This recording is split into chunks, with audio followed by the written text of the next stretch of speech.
जानिए उस परमात्मा ने कोठे पर पहुंचाई गई साध्वी की इज्जत कैसे बचाई। एक प्रसिद्ध साध्वी हुई हैं। जवानी में वह बहुत ही खूबसूरत थीं। एक बार चोर उसे उठाकर ले गए और एक वेश्या के कोठे पर ले जाकर उसे बेच दिया। अब उसे वही कार्य करना था जो वहाँ की बाकी औरतें करती थीं।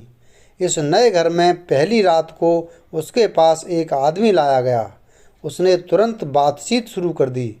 आप जैसे भले आदमी को देखकर मेरा दिल बहुत खुश है, वह बोली।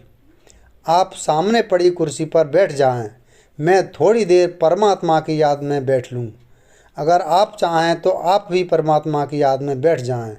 यह सुनकर उस नौजवान की हैरानी की कोई हद न रही। वह भी उस औरत के साथ धरती पर ही बैठ गया। फिर वह उठी और बोली, मुझे विश्वास है कि अगर मैं आपको याद दिला सकूं कि एक दिन हम सबको मरना है तो आप बुरा नहीं मानोगे। आप यह भी भली भांति समझ लें कि जो भी पाप करने का आपके मन में चाह है वह आपको नरक की आग में धकेल देगा। अब आप स्वयं ही फैसला कर लें कि आप यह पाप करके नरक की आग में कूदना चाहते हैं या इससे बचना चाहते हैं। यह सुनकर नौजवान हक्का बक्का रह गया। उसने संभल कर कहा, ए पवित्र औरत, तुमने तो मेरी आंखें खोल दी।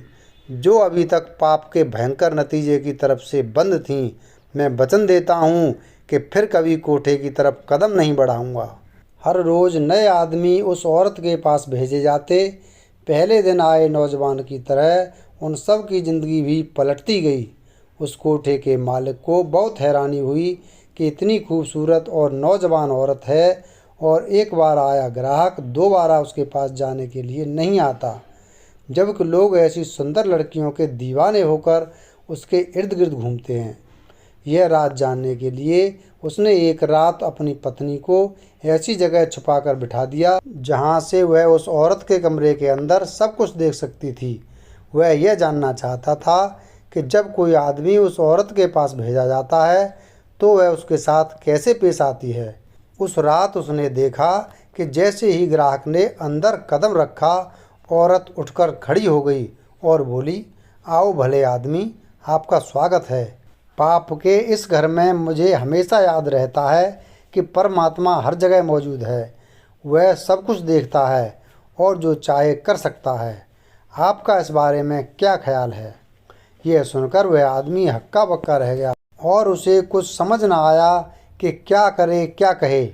आखिर वह कुछ हिचकिचाते हुए बोला, हाँ, पंडित और मौलवी भी कुछ ऐसा ही कहते हैं। वह कहती चली गई, यहाँ पाप से घिरे इस घर में मैं कभी नहीं भूलती कि परमात्मा सब पाप देखता है और पूरा न्याय भी करता है।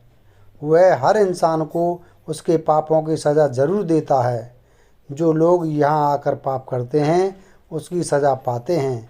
उन्हें अनगिनत दुख और मुसीबतें झेलनी पड़ती हैं।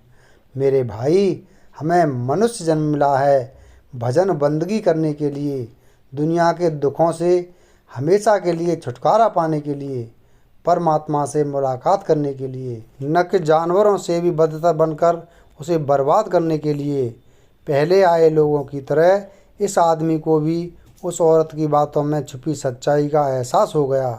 उसे ज़िंदगी में पहली बार महसूस हुआ कि वह कितने घोर पाप करता रहा है और आज फिर करने जा रहा था। वह फूट फूट कर रोने लगा और औरत के पांव पर गिरकर क्षमा मांगने लगा। औरत के शब्द इतने सहज, निष्कपट और दिल को छू लेने वाले थे कि उस कोठे के मालिक की पत्नी भी बाहर आकर अपने पापों का पश्चाताप करने लगी। फिर उसने कहा, ए पवित्र लड़की, तुम तो वास्तव में साध्वी हो। तुमने हमारी आंखें खोल दी। हमें माफ़ कर दो।